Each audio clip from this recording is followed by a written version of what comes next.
Okay, welcome everyone to the live training. We're going to go ahead and get started. We are at the top of the hour, and I want to make sure we have plenty of time to get through everything that I plan to teach today. And we're going to be focusing on Scene Writing 101.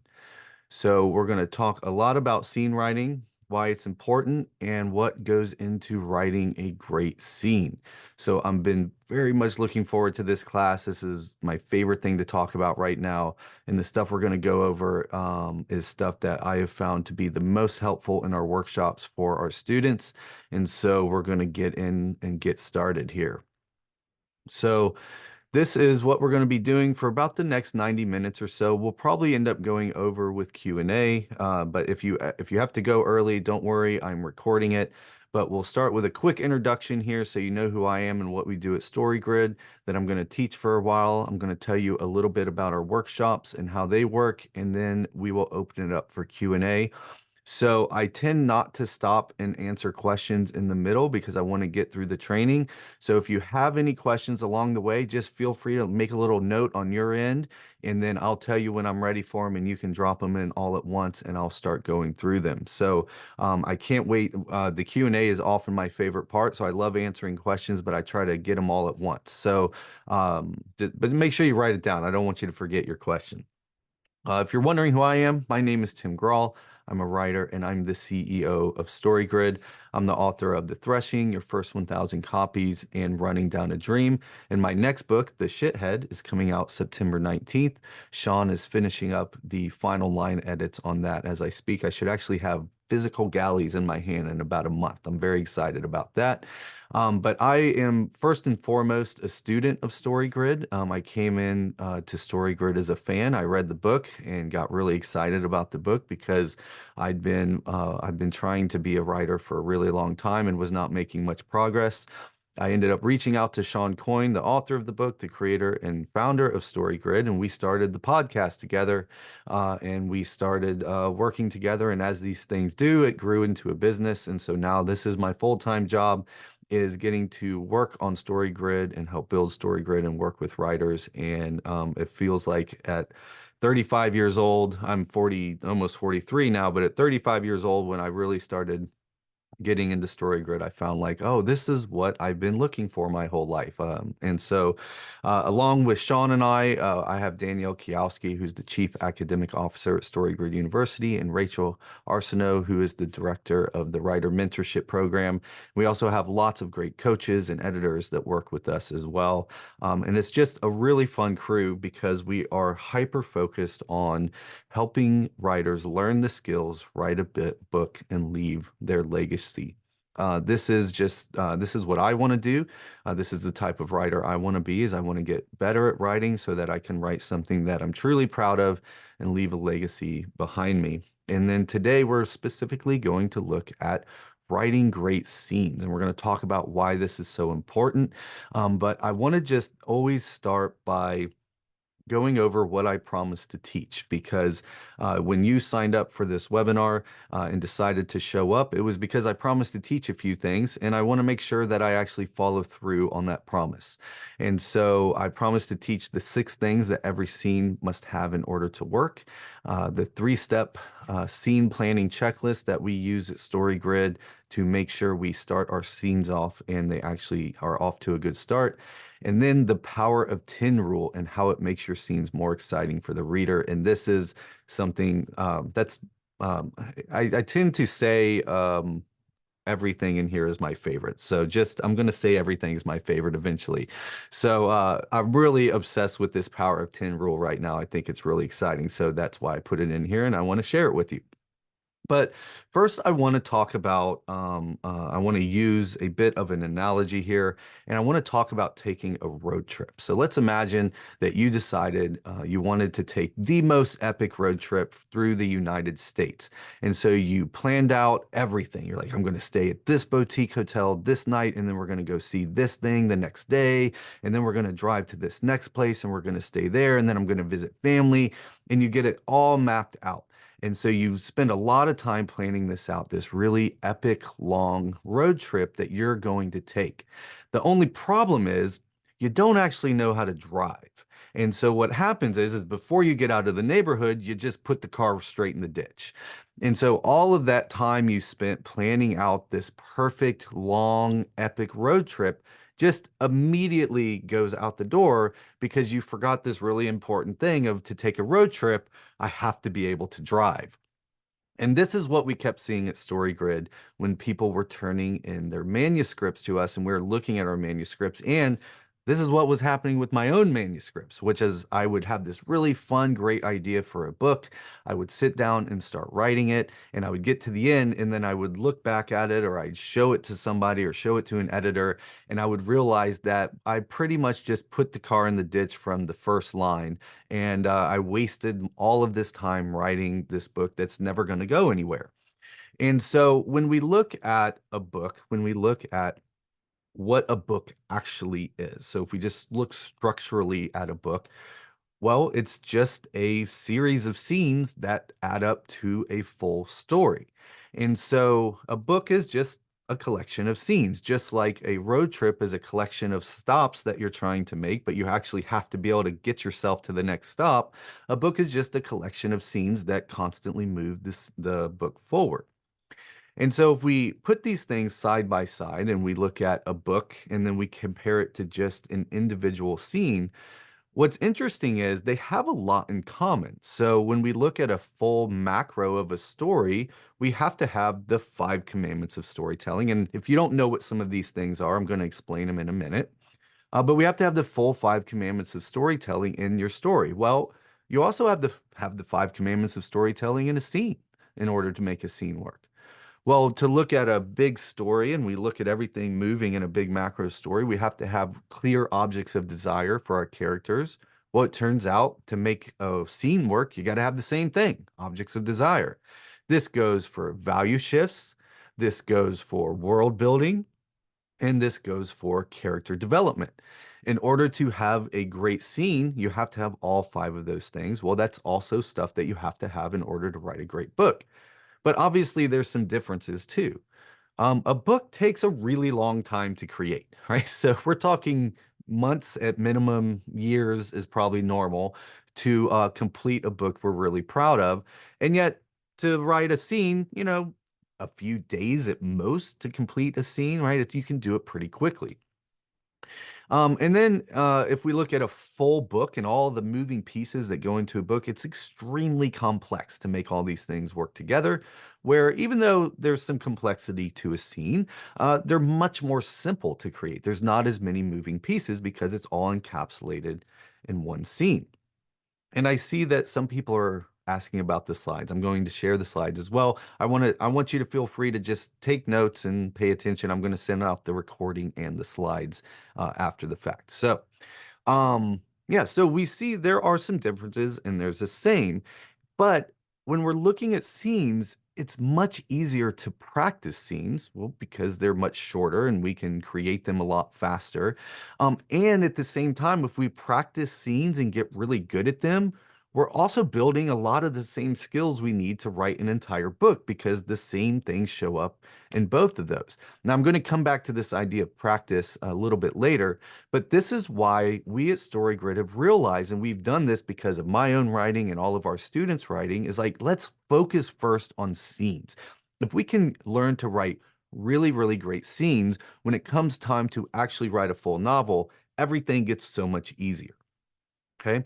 So when we're looking at a book in this very structural, practical way of just a collection of scenes, we can also stand back and look at, well, what's a story? Again, whether we're talking about a full novel or an individual scene, inside a story, something has to change. This is what stories are. If nothing changes, you don't have a story. You just have something you wrote down. And that's a lot of what my original books were.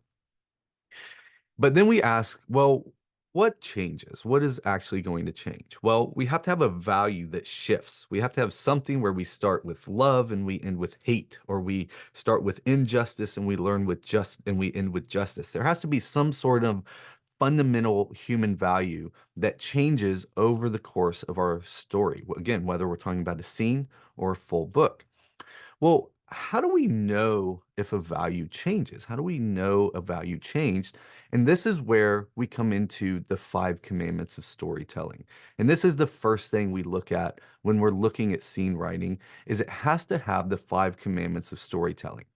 Now, when I'm about to get into what they are, but you have to remember the five commandments are not a formula the way like you might see something that's like the five steps to write a bestseller every time, right? That doesn't make any sense.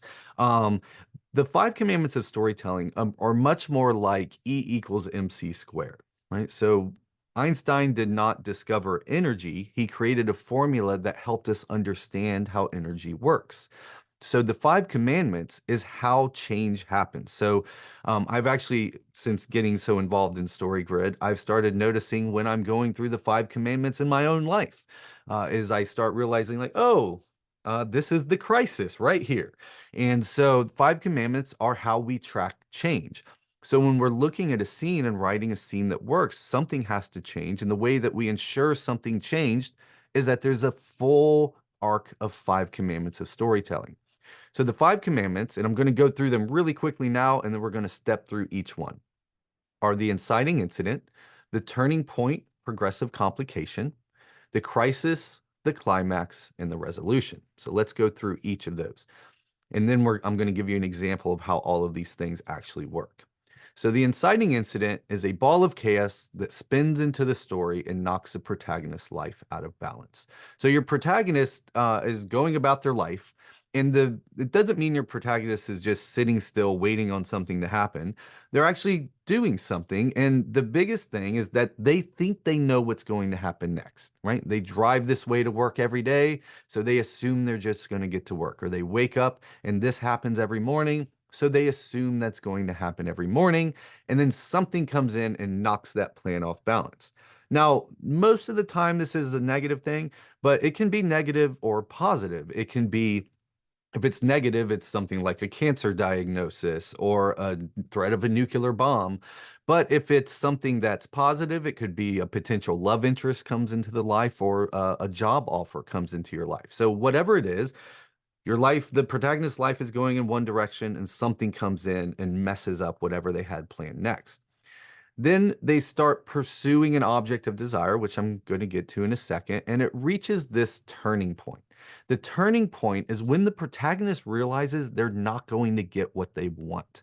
This is a really important part of your scene where you drive the protagonist to the point where they realize like, "Oh my God, I'm not going to get what I want." And as a result, they have a crisis and they have to choose between two things. And both of those things have to have real stakes to them. There have to be true pros and cons on each side of the crisis.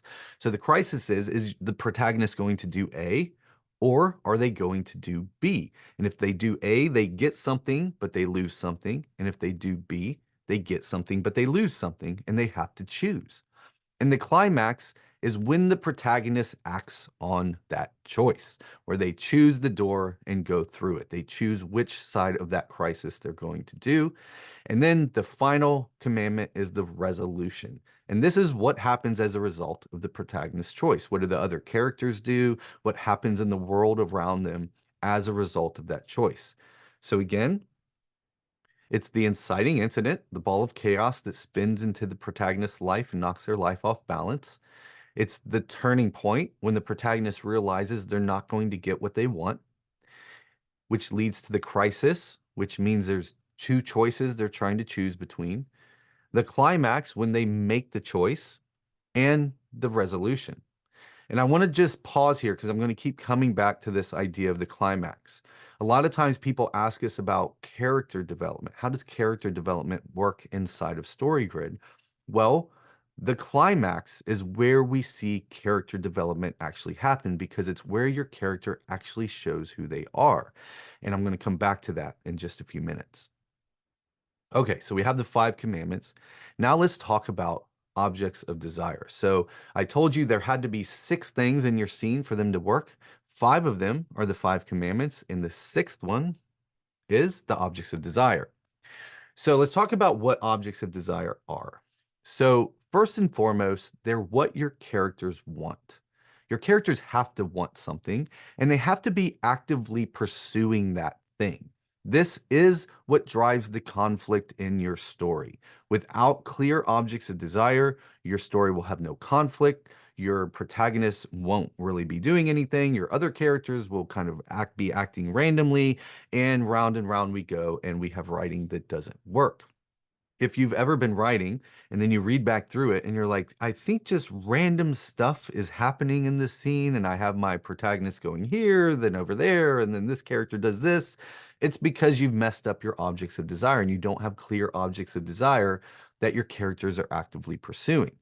And these objects of desire in the context of a scene have to be something that your characters clearly did or did not get at the end of the scene. So it can't be something vague. It can't be something where we're not really sure what happened.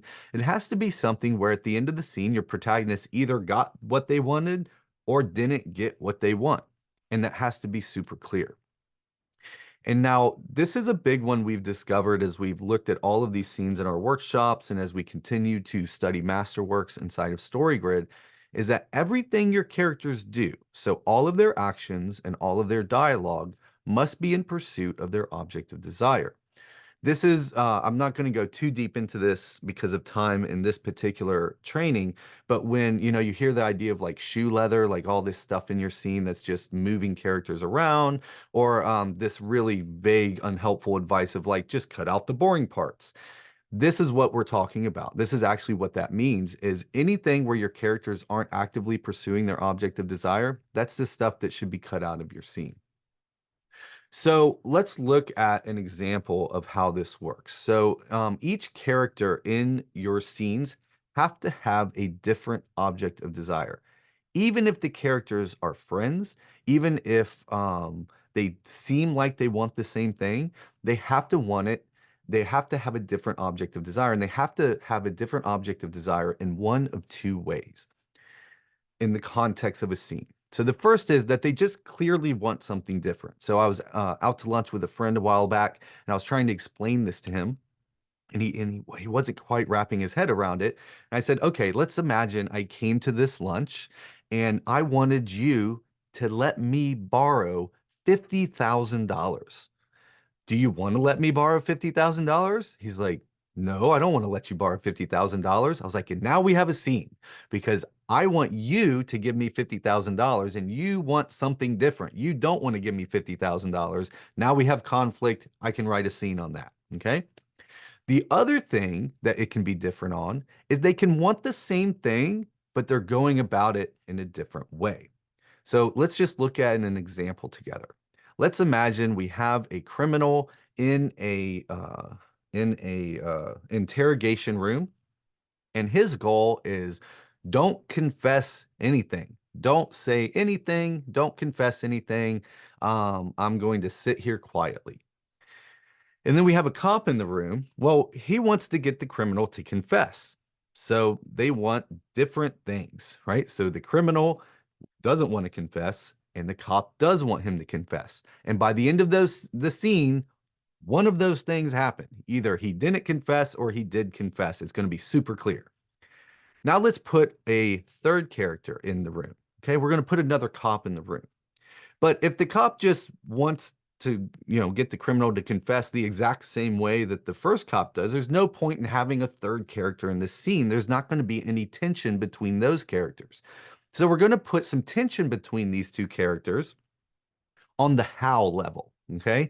So the first cop wants to get the criminal to confess and he wants to play it by the book. He wants to obey all the rules. And the second doesn't mind doing a little bit of waterboarding. Okay.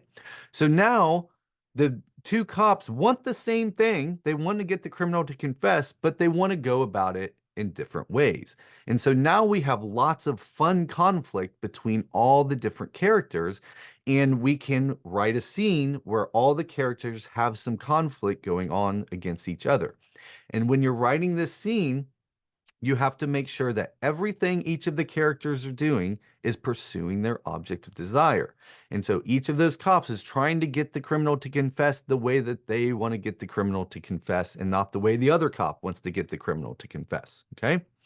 So this is where you start adding lots of tension and conflict in your scene, is by having super clear objects of desire and making sure that each character in the scene has a different object of desire on at least one of those two planes.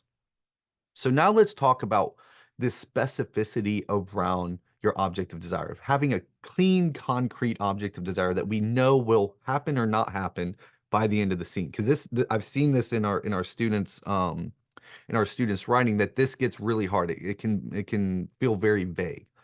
So here's an example. So we're going to talk about these two people in this picture, okay? And we're going to do a couple different types of objects of desire. So a bad object of desire is he wants her to fall in love with him. Well, that's when does that happen exactly? Isn't this more of a spectrum? Like, when do we know the person falls in love? Are we looking in the character's head and we're going to do some really bad writing and just be like, and now she loves him, right? Like, that's not good. So we have to make this super concrete where the reader, by the end of the scene, knows whether or not he got what he wanted. So a good object of desire would be he wants her to admit she loves him. So if she says by the end of the scene that she loves him, he got what he wanted. If she doesn't say it, then he didn't get what he wanted. So that's a super concrete, clear object of desire. Here's another example of a bad one. She wants his respect. Again, how will we know that he respects her? And this is often when I'm walking people through taking a vague object of desire and turning it into concreteness. I'll ask them, I'll say, well, what did you think the object of desire was? And the writer may say, well, she wants his respect. I'm like, well, how will she know when he gets it? When she gets it? How will she know when she has his respect? And the writer will say, well, when she gets the promotion. And it's like, right, that's the object of desire, is she wants him to give her a promotion. And he either did or did not by the end of the scene. All right, so now I want you to do one. So I got one more here. I'm going to let you fill it in. Okay, so go pull up the chat inside of Zoom. We've got like over 450 people here, so I'm going to do my best with this. So this is a bad example of an object of desire. He wants her emotional support. So again, look at that picture. He wants something from her. He wants her emotional support. That's not very good. That's not vague. That's too vague. How will we know when she has it? So give me like an example of a super concrete object of desire. All right. He wants her to sign up for a scene writing workshop. That's a good one. Um, he wants her to, I don't know what hub him means. Maybe that was a misspelling. Um, he wants her to come with him to his grandmother's funeral. That's good. What I would say is agree to come with him, because given the context of this scene, unless he's on his way to the funeral right then, I guess it would work if they were on his way to the funeral right then. Yeah, hug is what you meant. I see that. Um, yeah, he wants her to hug him. Yeah, yeah, a lot of you are putting that. If she goes with him to his high school reunion, he'll have her support. So, if she goes with him, I w- I would say he wants her to agree to go to his high school reunion would be it. He wants her to give him a key to his flat. That's good.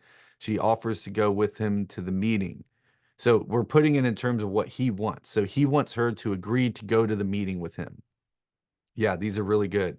Yeah, you're getting the hang of it. I can't, ooh, they're stacking up way faster than I can do it. He wants her to share her coffee. Yeah, right. So if he's trying to get her to share her coffee and she doesn't want to share her coffee, well, at the end of the scene, one of them won that scene. Um, yeah. Yeah, okay. I think y'all got the hang of it. I'm going to keep moving here. I want to make sure I get through everything. Good job. Yeah, that's exactly right. And so now we see if one character wants something super concrete, the other character wants something different, super concrete, we've got conflict. And now we got the makings of a good scene. All right. So let's put all of this together. Let's put this together in a scene, and I'm gonna build a scene as we go here, using something that happened to me a couple months ago. Okay, it's very kind of lighthearted. We're not gonna take this too seriously, but I think it'll help you understand, because whenever I teach this stuff, it's super abstract, right? It's like, okay, I can write down the definition of what an inciting incident is. How does that actually show up? Okay. So, back in January, so I live in Nashville, Tennessee. We don't get a lot of snow here. I think we have a total of 3 snowplows in the entire fucking state. So, we don't get a lot of snow here. And I woke up on a Monday morning and there's 8 inches of snow on the ground. Okay. But that's not the inciting incident because what I normally do when I get up in the morning, it's 5:30 in the morning. I get up, I normally go out, make some coffee, get my laptop, sit down on the couch with my pug named Lucy, and I get some work done or some writing done. That is what I assume is going to happen because that's what happens every morning. So I get up 5:30 in the morning, go out to the kitchen, open up the canister. There's no coffee grounds in the canister. Inciting incident. Something has come in and knocked my life off balance. What I thought was going to happen this morning is not going to happen. Now, out of that inciting incident, arises an object of desire. And what we figured out at StoryGrid is if you word your object of desire like this, you've got something really great on your hands for writing a scene. So the protagonist wants A without having to B. This is where the conflict comes for your character, is they want something, but they want something without having to give up something or without having to do something. So in my case, the protagonist, which is me in this case, wants coffee without having to leave the house. Because you know what I drive?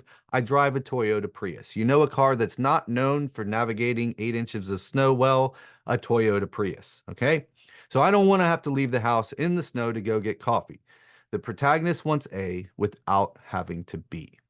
So now here's what I already know about my scene. Okay. Now I'm going to walk through it, but I'm just going to tell you just having the inciting incident, the protagonist figured out, that's me, and the object of desire, I know what the crisis is going to be. The crisis is going to be uh, he's either got to get his coffee or he's not going to get his coffee. That's going to be the choice. Now, I don't know the specific of what it's going to look like yet, but I know that's what the crisis is coming to, is I'm either going to not get coffee or I'm going to get coffee and have to go out in the snow to get it. I also know the turning point. The turning point is going to be the point. Remember, the turning point is the point where the protagonist realizes he's not going to get what he wants. So I'm not going to be able to get coffee without leaving my house. I know that now too. So as a writer, I know a lot about my scene already just by figuring out these 3 things: inciting incident, protagonist, and what the object of desire is. Okay. Now, one of the things I kind of glossed over was progressive complications. So let's talk about those now, because progressive complications happen in between the inciting incident and the turning point. And think of it like a rubber band. Okay, so right now, my protagonist, I want to get coffee without having to leave the house.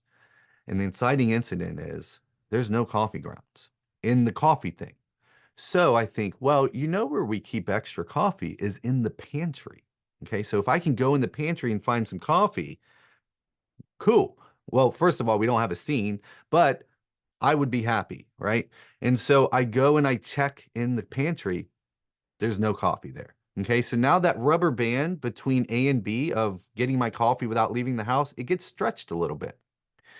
So then the next thing I do is my wife's sitting on the couch. Now she has coffee. She used the last of the grounds of the coffee. And I say, hey, do you know if there's any other coffee in the house? And she said, as far as I know, there's no other coffee in the house. And oh, I'm starting to get nervous now. That rubber band gets stretched a little bit more. I'm like, well, sometimes we put things where they're not supposed to go. So I'm going to start going through all the cabinets in the kitchen. So I'm opening up all the cabinets, looking everywhere they could possibly be. And I realize after going through all of them, there's no coffee in my cabinets. And now I'm getting nervous. And that rubber band between A and B is getting stretched pretty thin here because I'm running out of things to try in order to get my coffee without leaving the house. And then I think, oh, wait a second. Upstairs, we have like this little walk-in attic thing. And sometimes when we have extra groceries that we don't have room for, we stash them in there. So like big things of toilet paper or something. And every once in a while, some things get stuck in there. So I'm going to go up there and check. I go up there and check. I open up, I rummage through everything. Sure enough, there's no coffee. We have reached the turning point. The world in which I'm going to have coffee and not leave my house is gone now. That world does not exist. That has snapped. The rubber band has snapped. There is no world right now in my story in which I'm going to have my coffee without having to leave the house. And this brings the crisis into play. The crisis is I'm either not going to get what I want, I'm not going to get coffee, or I'm going to get coffee, but I'm going to have to leave the house to get coffee, right? This is the crisis. This is what we push our protagonists to, is they have to get to the point where they don't get their cake and eat it too. They're either going to get A, but they're going to have to do B or give up B, or they're just not going to get A. And the climax is when the protagonist acts on the choice. So what do? I get my clothes on, cursing under my breath, put on some boots, put on my hat, go out, dust all the snow off my Prius, and I decide to back out of the driveway and see if I can go to the grocery store and get some coffee. And then the resolution is I skid off the road and I put my car into a ditch. Okay. So that's how the five commandments work with the objects of desire. Now, I want to back up and talk about the climax again, because I said I would come back to this idea of character development. Let's imagine the day before. So now it's Sunday, the day before snowpocalypse. You and I are on the phone and we're having a conversation, and coffee comes up. And you ask me, you say, Tim, do you really love coffee? And I say, not really. I mean, I'll take it if it's there, but I could take it or leave it. It's not that important to me. But then the next day, you find out that in that moment, I get in my car and I go out in the snow and I risk that for coffee. Doesn't matter what I said, it matters what I did. The climax shows what is truly important to me as a character. Just like in real life, it doesn't matter what people say, it matters what they do. So we're thinking about developing the character. We do that within scenes by putting our characters in a position where they have to choose between two things, and we watch what they actually choose, right? So I can say I'm a really good parent, but yet if I never spend time with my kids, and when it comes to where I'm choosing between going to play football with my friends on a Saturday or spending time with my kid when I haven't seen them all week, and you put me as the protagonist in that position, you find out what's actually important to me, right? So this is how you use climaxes to do character development. So the six things you have to have for a scene are the five commandments of storytelling and the object of desire, and this is how they all work together. Okay? And so when I'm thinking about planning a scene, when I'm thinking about so those are the six things you have to have. And the three things I have to have figured out before I write the first word of my scene. Because a lot of times, this is where people are like, well, if you over plan, there's no room for the muse or anything like that. And I totally get that. But you do have to have a few things figured out before you start writing your scene. And this is the 3 steps to plan a scene. So the first is you have to know who the protagonist is. Now, remember, the protagonist is the person whose life gets knocked off balance at the beginning of the scene. There's 2 ways to tell who the protagonist of a scene is. So I get pushback sometimes when I do my scene analysis, is people say, well, that's not the protagonist. That's not even the point of view character. And it's like, well, we don't figure out who the protagonist is by who the point of view character is. Go read The Great Gatsby. And so what we do is we look at, well, whose life it gets knocked off balance at the beginning of the scene, and who makes the climactic choice of the scene. That is the protagonist of the scene. They're the ones whose life gets knocked off balance and who makes the decision at the climax. So we got to know who our protagonist is. Now, most of the time, if you're writing a book, you know who the protagonist is. But when you're sitting down to write a scene, you've got to just figure out, I got to have in my head, this is the protagonist. So we're going to make sure this is the person whose life gets knocked off balance. And we got to make sure they're the ones that makes the decision in the climax. So we got to know who the protagonist is. And we got to figure out what the inciting incident is. What are we going to throw at this person to knock their life off balance? And then out of the inciting incident arises the object of desire. So we got to know all our characters' objects of desire, because these are the things that are going to create the conflict. And remember, if you have the object of desire cleanly in your head, and that way I talked about protagonist wants A without having to B, you already know at least a vague idea of what your turning point, crisis, and climax are going to be, right? And so this is where if somebody sits down and they just start writing a scene and it just kind of meanders all over the place, it's because they didn't do this work ahead of time.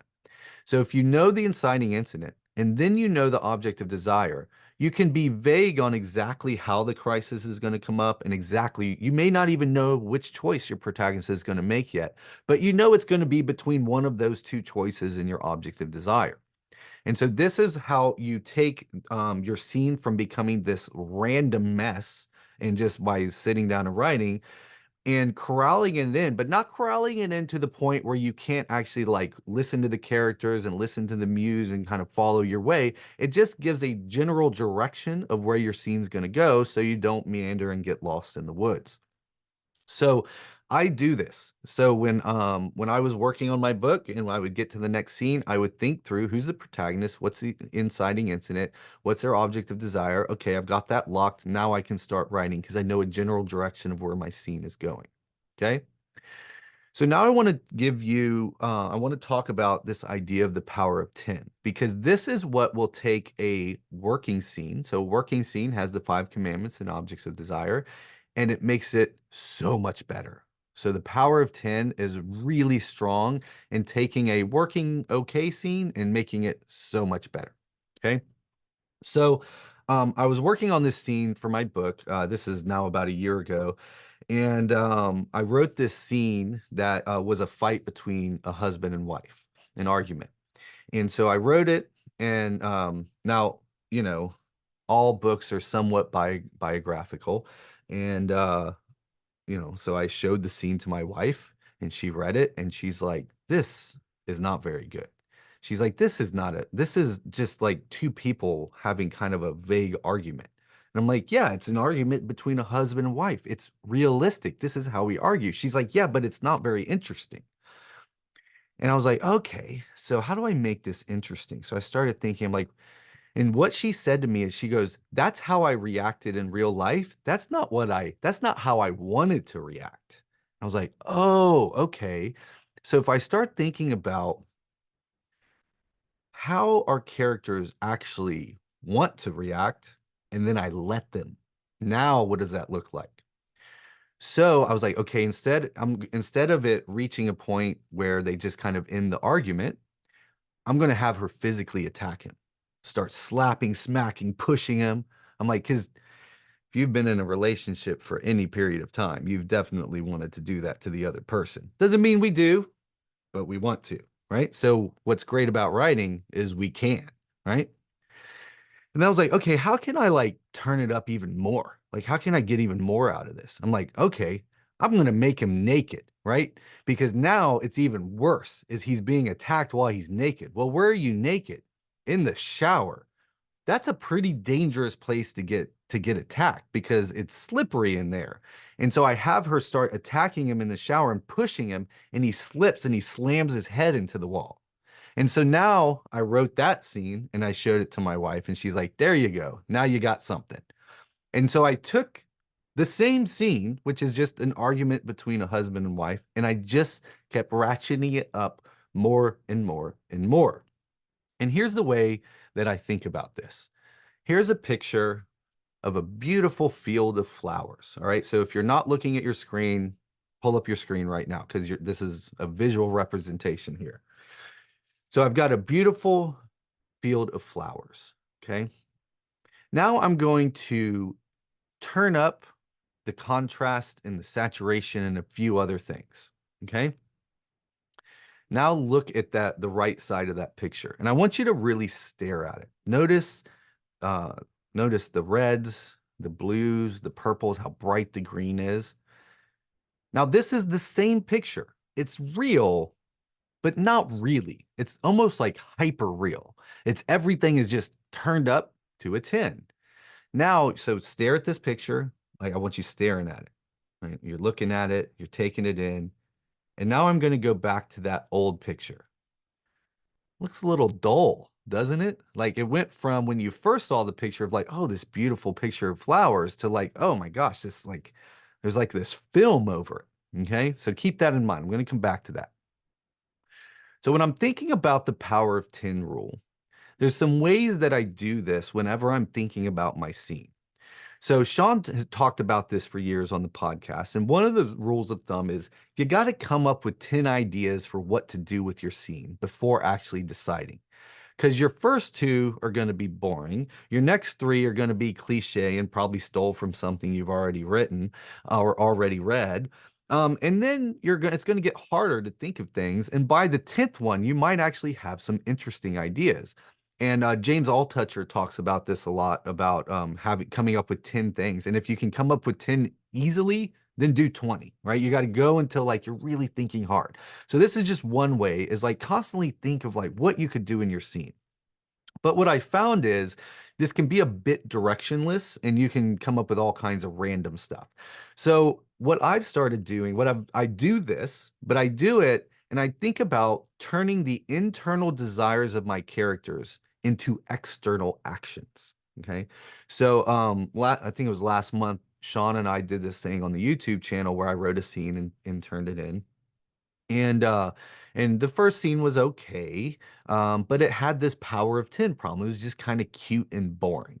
So he's like, you gotta like make something happen in this. You gotta throw a hurricane in this. And it was based in a coffee shop. And I was like, okay. So I started thinking about it. I'm like, okay, so the main character, the protagonist of the scene, he's in a hurry. And this barista is kind of fucking up this whole thing of making coffee. Now, we've all been in this position where we're in a hurry and the other person is not going fast enough. What do you want to do? And I was like, oh, so I had him go around the counter, shove the barista out of the way, and start making the coffee himself. And then things just kept getting worse from there. And so I was like, this is a really good way to do it, is it's take these internal desires that our characters have, and really when I say our characters, I mean you and I have, and then just put them on the page and then keep making them worse. That's the third thing I constantly ask is how can I make this even worse? Right. So in my scene in the shower scene, it's like, how can I make this argument worse and worse and worse and more visceral and more action as much as I possibly can? Now, the pushback I get on this a lot when I talk about these types of things is people are saying, well, that's not realistic. That's not realistic. That stuff doesn't actually happen in real life. And you're absolutely right. Because we also say about writing to tell the truth. We want to tell the truth. Okay. But what people forget is that the truth is not realistic.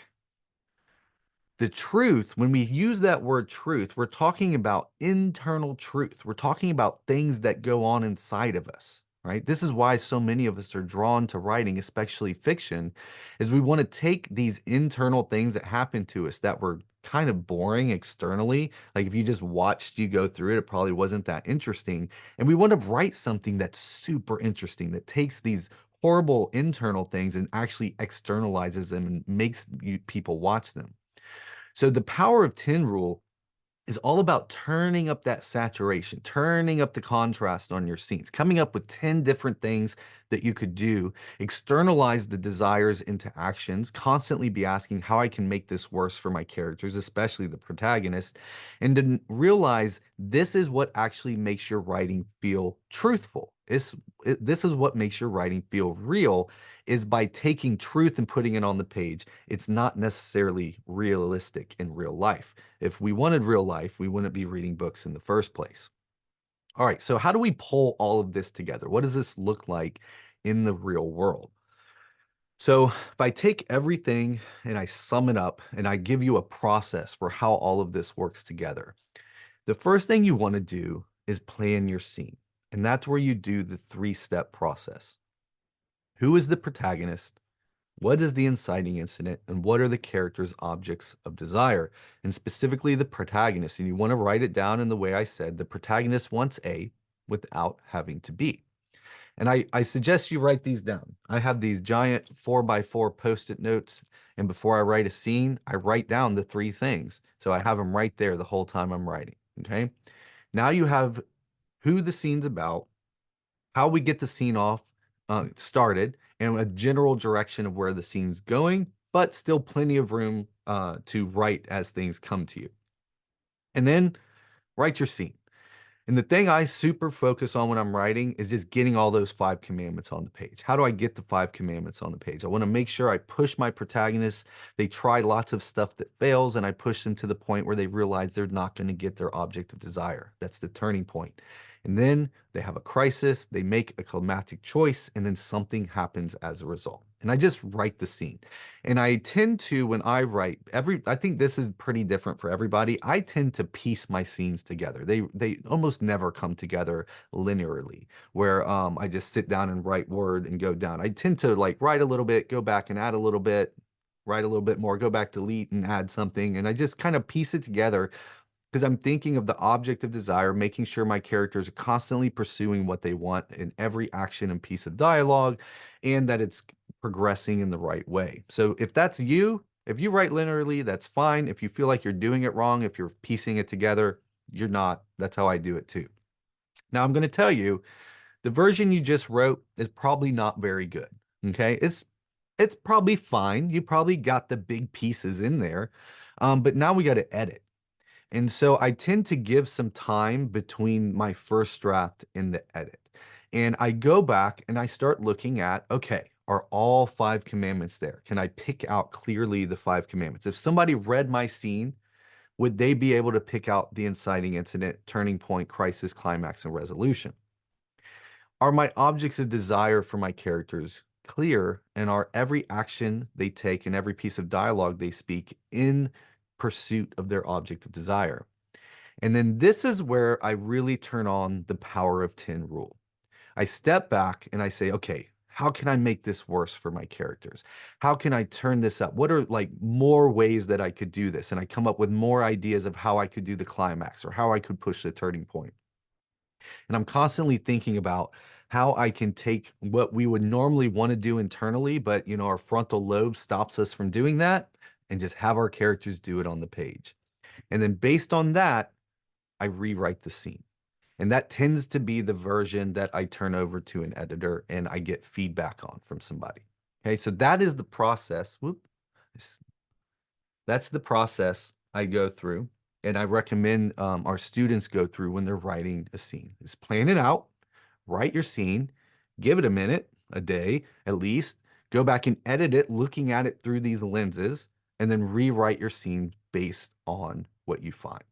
Okay, so I want to pause here because at the beginning of this and back when you actually signed up for this webinar, this live training, I promised to teach you three things. I promised to teach the 6 things every scene must have. That was the 5 commandments and the objects of desire, the 3-step planning checklist, and the power of 10 rule. So I just want to check in with you right now. I'm going to grab a drink of water and just let me know if I delivered, yes or no. So pull up the chat in Zoom and just let me know, yes or no, did I deliver on my promise before I go on?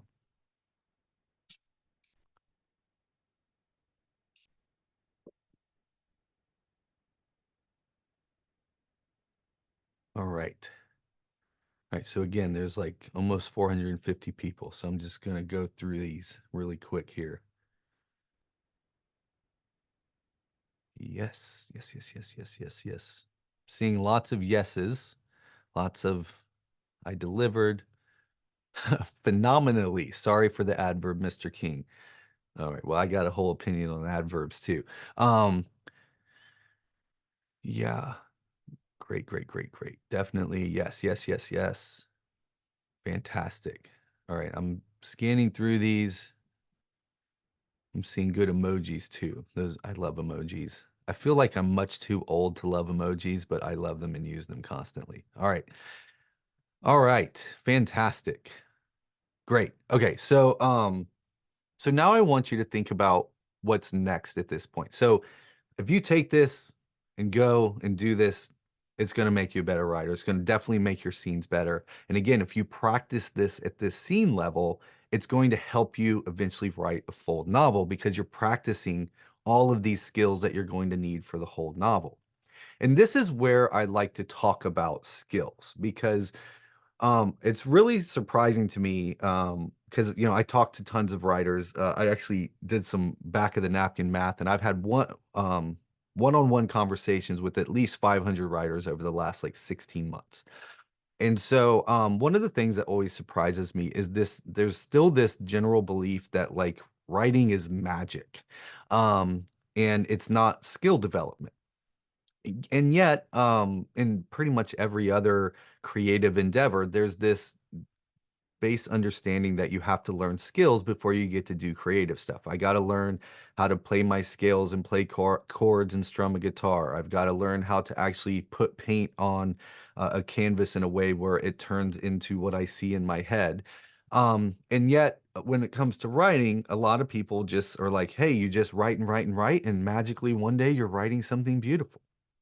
And what we've learned is it's actually a pretty it's a finite number of skills that you have to learn, and the skills actually lead to the magic. So when you think about a magical musical performance, it's because they did a really good job learning the skills, and then in the moment they're able to produce magic. And so I think of writing as learning a complex skill, and really it's a series of complex skills that you put together into this thing called writing. And so I like to talk about how do you learn a complex skill? Like, how do you learn something that's really hard to learn how to do, that's very complex? Well, the first step is you have to break it down into individual skills. Um, because when we say something like writing, it's not just one thing, it's actually lots of things at the same time. It's kind of like riding a bike is not just riding a bike, it's keeping your balance, it's pedaling, it's steering, like it's keeping your eyes in the right place. So it's all these individual skills that kind of come together in this thing called riding a bike. It's the same thing for writing. And so what you see is that if you compare Pride and Prejudice by Jane Austen to Fight Club by Chuck Palahniuk, which couldn't be more of a different style of writing if you've read both of those. If you peel back their style, if you peel back how they put the words on the page, they're all doing the exact same stuff. They're both doing the same basic level of skills. And when we look at this in StoryGrid, what we've figured out is there's about 10 of these. To write a really great scene, there's about 10 things you got to be able to do. And we talked about a lot of them today. So, five commandments of storytelling, you got to know what your genre is, which means what's value is at stake in your scene. You've got to make sure that value shifts from the beginning to the end of the scene, that something actually changes.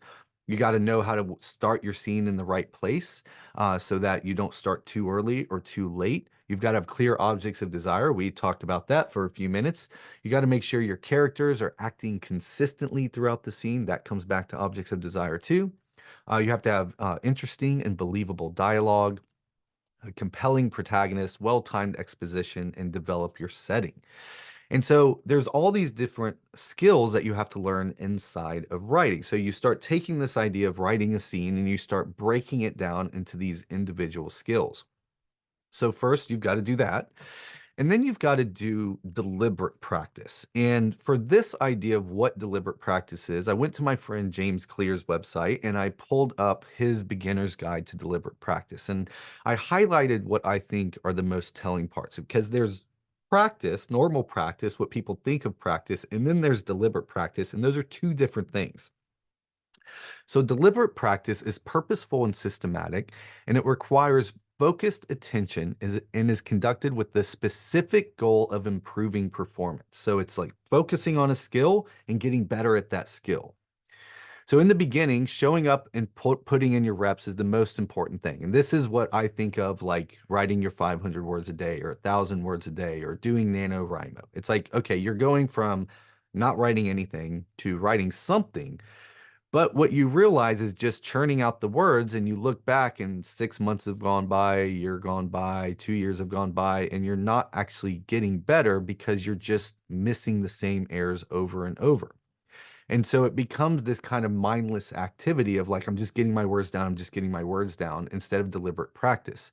So, too often we assume we are getting better simply because we're gaining experience. In reality, we are merely reinforcing our current habits, not improving them.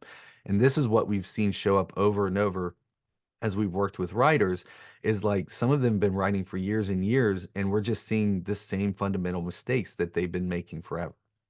So, how do you learn a complex skill? You got to break it down to individual skills. Then we're going to deliberately practice by focusing on a skill and seeing if we can get better at that skill. And then this was the big key. This was my big unlock um, back in September, figuring out what we're doing at StoryGrid. Because what we realized is we're doing lots of great teaching. Like you just experienced what I think is pretty good teaching about writing. And we were doing lots of this type of teaching, but people weren't getting better. And so I was looking at, well, what's the difference between the people that we can see them deliberately and significantly getting better and the people that aren't? And we realized, oh, it's when they get feedback. That's how it worked for me. It was me getting feedback. And then we're looking at some of the students. The students getting feedback were the ones that were actually making fast progress on their writing. And so James Clear talks about this in that same article. He said, perhaps the greatest difference between deliberate practice and simple repetition is this: feedback. One consistent finding across disciplines is that coaches are often essential for sustaining deliberate practice.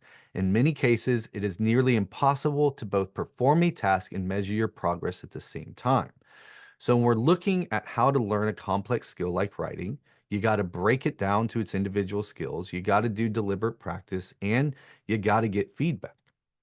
And so last September, I started fantasizing because at this point, I had finished what would become the shithead. I'd written a draft and it's still hard for me to talk about it because it's my work. But when Sean read it, he said it was not only the best thing I'd ever written, it was one of the best things he's ever read.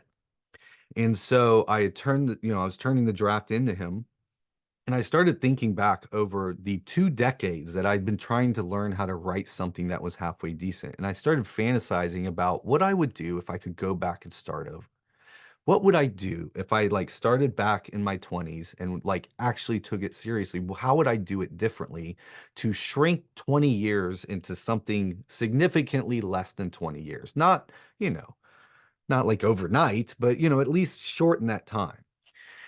And I started thinking, well, first, I would spend short bursts of time focusing on a few skills, right? What I know about deliberate practice and breaking things down into individual skills. I would do it with a small group of people that were dedicated to the same thing so we could all learn together and help each other. I would get this kind of training, but not just get the training, I would start practicing and I would have somebody give me feedback. And then as soon as I got my feedback, I would try again. Okay. And this is where we took this thing that we had realized several years ago of the real work of an author, of a writer is at the scene level. And I'm like, oh, that's way easier to practice. So many writers, and this is what I did for a year, is we would just sit there for months or years writing an entire manuscript before we get any feedback on anything. And it's no wonder it's a complete train wreck because, again, we put the car in the ditch from the very beginning. And so I'm like, okay, this is what I'm going to do at StoryGrid. This is what I'm going to do. I'm going to do this. I'm going to put together a 6-week scene writing class and I'm going to get people to sign up for it. And I got these poor 21 souls that signed up for this thing that I wasn't quite sure exactly how it was going to work or if it would work. All I knew is I was going to do everything in this workshop that I wish I could have done 20 years ago. And I'll tell you, that first week was a little dicey, right? Uh, it got pretty rough because a few students turned in their scenes because I promised I would give them feedback, right? And I looked at the scene and I literally thought, holy shit, I can't help this person. This is the worst thing I've ever read. I don't even know what they thought they were writing. I can't even come up with that. And then there was a few students that turned in some really good scenes. And I'm like, well, how am I going to help them? They're already pretty good. And so I was like, all right, back to the fundamentals. Let's look at the 5 commandments. Let's look at objects of desire. Let's look if the protagonist is being consistent. I just that same level of skills. And so to the people that I couldn't even tell what they were doing, I talked about the 5 commandments and objects of desire. To the other one, I was like, hey, I noticed you don't have any dialogue in this scene or very little dialogue. Next week, I want you to write a scene that's 70% dialogue. And the writer looked at me and she's like, yeah, but I don't know how to write dialogue. And I'm like, oh, that's why you're in the class is you got to write some dialogue. And so I sent everybody home with homework that was specific to where they were struggling. And I was nervous because I'm like, what happens the next week? And they started getting a little better. And then by the end of that 6 weeks, they were unbelievably better. Like that guy that wrote that scene that was just, holy shit, I can't help this guy. He wrote one of the top three scenes in the class, all the five commandments, all the objects of desire. And that took 6 weeks. And it was amazing. I still remember like, oh, it works, thank God. And then so but maybe I'm full of shit and I don't know what I'm talking about. So I asked all the students. I did like a survey. It could be anonymous if they wanted it to, so they could just rip me to shreds. And all of them just gave me fantastic feedback. And so I decided to keep doing it. Because what was really cool is, and this has stayed true over the classes, is that 94%, we had a 94% completion rate. Now, across the board, online classes have a typical 15% as average rate of completion of the course. We had 94%. 100% of the students said they got better, and overall we got a 4.8 out of 5-star rating for the class. And so we've kept doing it, kept getting better at it, and we're about to run it for the 5th time. So, and I would love for you to join me for this. So this is Mastering Line by Line in Fiction, a live scene writing course. And this is a practice-based live workshop to level up your scene writing in 6 weeks. And it's going to begin 2 weeks from today. And I teach it. And so this is how it looks, is that each week I start with, so at the first class, I start with live instruction. So honestly, a lot of what I taught today, I teach. Then we look at masterwork scenes and we break those down, and then I give homework. And I only plan the first week, because here's what happens after the first week. Everybody has to go write a scene.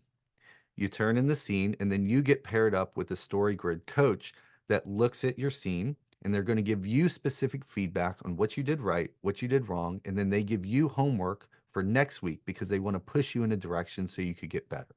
It's all about skill acquisition. We're not trying to write some publishable thing in 6 weeks. We don't really care about that. What we care about is, are you getting significantly better at the skills of writing? And then the next week, I have all the coaches tell me, hey, here's where we have people struggling. And they send me some scenes to look at that are pretty good. And then that's how I plan that training for that week, is I want to wait to see where the classes need some help. And I do some more training on that. We look at scenes together to see how we can fix those problems. And then you go do your next week's homework. And that's what we do for 6 weeks together. It's super fun. The other thing we do is we have a group Slack channel. It's a group discussion channel, and we do daily exercises in there. So we take one of those individual skills and you get a chance to practice that in real time with the class. It's super fun, takes about 5 minutes, but you start getting some reps in on these little skills and you get feedback on that along the way as well. And I think I covered everything. Yeah, and you always have access to the recordings and all of that kind of stuff as well. So this is Mastering Line by Line in Fiction. This next one, we're going to be focusing on the obligatory scene lovers meet, just so we can constrain it down and you can get some really good practice on a particular scene. The cost for a 6-week class is $1,290. And you can join me right now by going to storygrid.com/6weeks. So if you want to see more information about it and a lot more testimonials and FAQs and all that, that's at storygrid.com/6weeks. It's on your screen right now. One of the questions we get a lot is, well, that's kind of expensive for a workshop, And I'm like, yeah, I know, but we got to give you one-on-one feedback. It takes a lot of time to do all this stuff. Everybody's got to make sure they get paid for doing it. But what if you get into it and it's not helpful? It doesn't actually help you become a better writer.